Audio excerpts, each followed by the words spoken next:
Jadi selamat pagi. Selamat pagi. Apa kabarnya hari ini Ibu? Baik.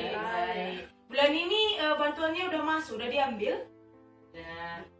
Belum. Ada yang belum? Oh, berarti nanti kalau misalnya pulang dari hari ini nanti, pertemuan kita hari ini, boleh langsung diambil bantuannya ya.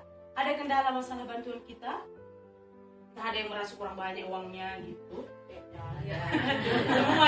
Semua merasa kurang banyak uangnya ya.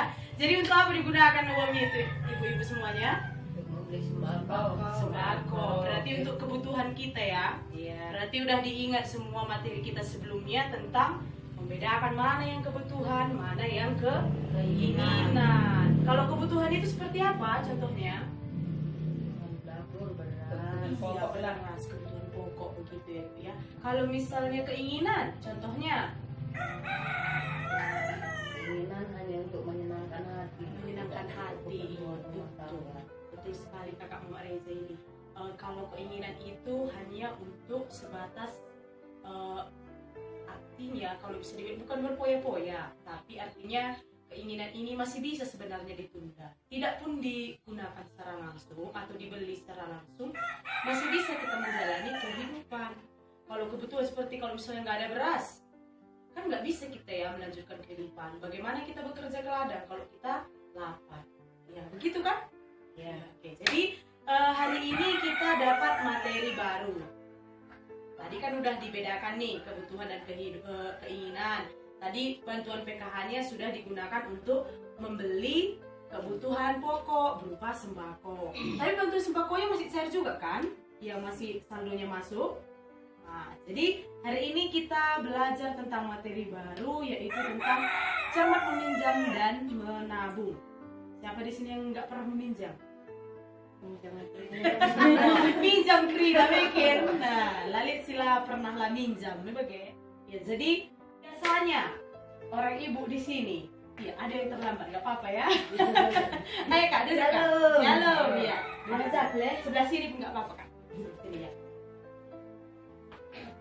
Oke, jadi materi kita tentang cermat meminjam dan menabung. Berarti semua udah paham ya. Jadi kita sekarang berbicara tentang cermat meminjam dan menabung. Artinya, lu tahu nggak bapak ibu? Bapak ibu, ibu-ibu. Perlu sekali ya. Ya. Oke, jadi saya bagikan sedikit ada. Bisa kamu lihat semua? Bisa. Pertama katanya sebelum meminjam. Apa dibilang di sini? Coba kakak. Apa kak? Coba baca yang pertama aja. Yang pertama. Apakah kita meminjam? Iya. Baiknya hanya untuk memenuhi kebutuhan bukan keinginan atau untuk kegiatan produktif. Iya, bagus. Tepuk tangan dulu. Oke. Jadi kita meminjam sebaiknya hanya untuk memenuhi kebutuhan. Karena kebutuhan ini kalau tidak dipenuhi terganggu kehidupan kita. Gitu ya. Berarti contohnya kalau misalnya kita ingin meminjam ini karena memang betul-betul tidak ada uang kita, ya boleh kita meminjam karena memang nggak ada beras. Tapi kalau misalnya pernah nggak ibu-ibu di sini ke warung gitu misalnya kan, niatnya tadi mau ngebon, ya mau buat kasbon di warung. Kan? Pernah nggak rencananya tadi ngebon hanya untuk beras, tapi lihat di situ donat, diambil juga sama donatnya, pernah nggak? Nah, juga. Salah nggak kalau kayak gitu?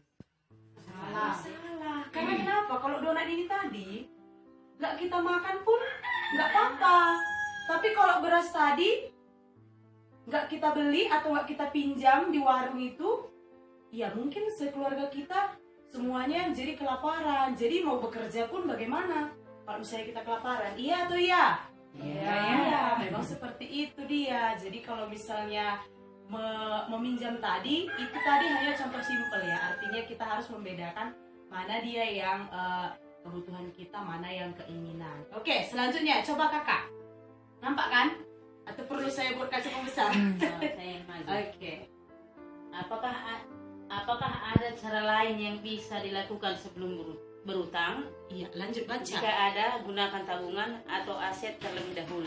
Iya, betul. Jadi katanya apakah ada cara untuk meminjam? Artinya kalau masih bisanya kita belum meminjam, kalau misalnya masih ada simpanan berupa misalnya entah ada gitu, kadang kan ibu-ibu ini kan suka ya kalau misalnya ada uang lebih dari ladang atau uang lebih dari usaha, dibelikanlah misalnya entah emas, entah pun itu kecil, bisa itu dijual. Kalau misalnya masih bisa kita untuk tidak meminjam, atau misalnya ada celengan di rumah, ya bisa digunakan celengan itu untuk menutupi kebutuhan kita yang kita udah nggak ada uang lagi, begitu ya?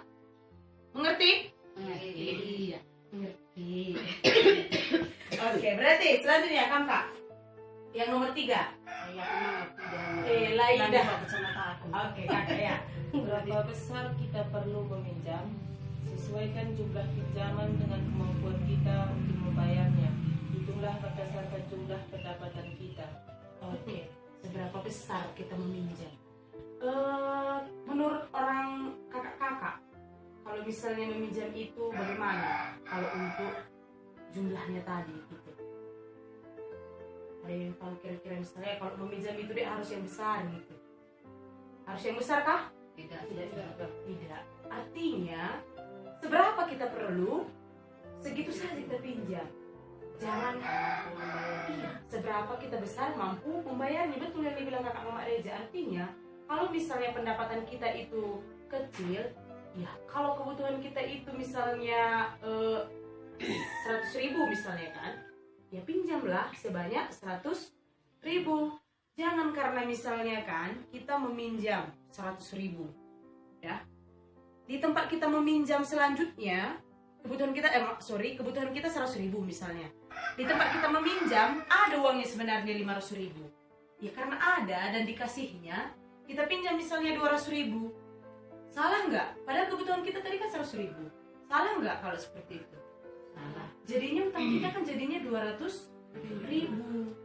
Padahal yang kita perlukan 100.000. Kalau uang udah di kantong, habis nggak? Habis. Mau berapa banyak pun iya. Muit iya. Biar ya lakin tah kalak sen tah bikin. Jadi kalau misalnya uang yang di dalam kantong itu memang udah terasa uang kita semua. Padahal itu barusan kita pinjam gitu. Jadi yang tadi hanya untuk beli beras, karena ditengok di situ ada makanan mungkin, ya jadinya dibelikan juga sama makanan ini. Begitu kan? Siapa yang udah pernah mengalami seperti itu? Semua ya. Rata. Kalau ada uang di kantong itu memang terasa semua kayak bisa digunakan gitu. Padahal sebenarnya uang tadi bukan uang kita gitu ya. Oke, selanjutnya katanya saya saja yang baca ya. Nomor berapa tadi udah? Nomor 3. Oke, sekarang nomor 4. Bagaimanakah kita dapat membayar kembali pinjaman? Sesuaikan waktu pengembalian pinjaman dengan pola pendapatan kita, tetap atau tidak, musiman atau tidak. Oke, jadi katanya sesuaikan pembayaran kita. Kalau misalnya kita pendapatan kita harian dan belum tentu ada, kayak misalnya di sini kan kita sering ladang perang gitu ya, ngaron. Kalau misalnya ada pinjaman yang harian, pas nggak itu kalau kita pinjam? Sebenarnya nggak, kenapa gitu? Berat sekali resiko. Karena kita nggak dapat kerjaan kayak mana bayar? Iya betul, pasti kan begitu. Berarti kita udah paham ya bagaimana itu sebenarnya meminjam. Karena mungkin kita semua di sini sudah rata-rata ya meminjam, meskipun kalau misalnya kakak ini tadi nggak meminjam pun dia melihat, mengamati siapa-siapa saja yang sering meminjam. Ya, artinya kalau misalnya meminjam itu tadi kita perlu melihat bagaimana sebenarnya pendapatan kita. Kalau misalnya tadi kayak harian gitu kan hanya mengharapkan gaji kita kalau ke ladang orang. Jadi kalau suatu waktu nggak ada gaji kita dari ladang orang, ya jadinya pinjaman kita tadi tertunda. Bisa jadi kita meminjam lagi dulu ke tempat yang lain kan untuk menutupi utang kita tadi yang harusnya dibayar hari. Iya kali, lubang tutup lubang, bener. Makin dalam lubang. Makin dalam lubang. Ujung-ujungnya meninggal dikuburnya sama utang-utangnya gitu ya. Oke, selanjutnya yang terakhir, kemanakah kita dapat meminjam? Oke, kemana kita meminjam? Sama pendamping Kalau dikasih nggak Kalau apa-apa. dikasih, kalau ada boleh ya. Iya. Tapi ada pula nanti KPM kan minjam dia sama pendampingnya, ujung-ujungnya nggak dibalikkan. Pendampingnya pun segan mintaannya. Oke, jadi kemanakah kita meminjam katanya? Di sini ada dibilang tempat meminjam. Sumber mudah. Apa ini yang mudah dibilang? Pertama, Sumber saudara. sumber saudara, kerabat dekat. Dibilang mudah, prosesnya mudah. Tapi Perlu pinjaman. Kalau misalnya kita meminjam ke keluarga, lebih bagus benar. Kalau memang udah nggak bisa lagi kita nggak meminjam ya. Karena biasanya kalau ke keluarga itu minjam, bunganya pun nggak ada, iya kan? Kecuali misalnya saudara kita ini rentenir pula kebetulan. Jadi kita minjam sama dia, ya mau keluarga atau enggak, ya ini bisnisku, jadi tetap bayar gitu ya. Artinya biasa kita kalau minjam sama keluarga itu biasanya mudah ya. Kalau misalnya dia kita meminjam kalau di saudara itu prosesnya mudah gitu ya Aid ya. Baru selanjutnya katanya kepada rentenir. Memang prosesnya mudah ya, mudah. Tapi disarankan nggak untuk kita minjam di rentenir? Enggak. Kenapa? Karena bunganya biasanya lebih besar. Memang nggak ada dimintanya boro-boro apa segala macam. Tapi setiap hari digedor-gedornya di rumah kita, ya nggak? Ya, jadi kalau bisa jangan meminjam sama mereka ya. Atau ada di sini yang jadi rentenir? Kalau ada berarti udah bisa graduasi. Bisa dia bunga-bungakan uangnya kan? Oke, selanjutnya katanya pinjamlah ke kelompok simpan pinjam. Atau kalau misalnya ada arisan. Nah, jadi di sini ada nggak koperasi simpan pinjam? CU ada kan? Iya, kalau bisa kan kita minjam di CU. Biasanya bunganya rendah. Rendah dia. Dan bisa kita cicil sesuai dengan pendapatan kita. Artinya kalau hari ini kita punya pendapatan yang lebih, bisa kita lunaskan juga langsung. Tapi kalau misalnya belum ada, udah sampai waktunya pembayaran, masih bisa kita koordinasikan sama pengurusnya. Artinya masih bisa, tunggulah sebentar lagi, masih bisa kan? Oke, selanjutnya katanya meminjam di bank. Meminjam di bank. Kalau dibandingkan dengan di koperasi, bunga pinjaman di bank lebih murah lagi. Tapi harus ada anggunan. Tahu nggak anggunan seperti apa? Surat. Ya, betul. Surat tanah, harus pula ada surat tanah kita. Kalau nggak ada surat tanah kita, nggak dikasihnya kita minjam di sana. Tapi memang biayanya lebih mudah jadinya kita kalau minjam di bank. Oke? Seperti itu. Paham? Oke, berarti kita disarankan kalau misalnya sebelum meminjam tadi, kalau boleh, kalau ada simpanan kita gunakan aja dulu simpanan kita tadi. Kalau misalnya masih bisa. Tapi ya kalau tidak, simpanan kita pun tidak ada lagi, ya mau tidak mau kita harusnya jadinya meminjam tadi. Kalaupun kita meminjam, ya pinjamlah di tempat yang tepat. Artinya tempat yang tidak membebankan kita pada bunga-bunga yang tinggi. Jadi itu aja pertemuan kita hari ini. Saya ucapkan terima kasih untuk kehadiran kakak-kakak semua di sini. Ya, saya berharap materi kita dapat tersampaikan dengan baik. Sekian pertemuan kita bertemu di bulan berikutnya. Tepuk tangan dulu untuk kita semua.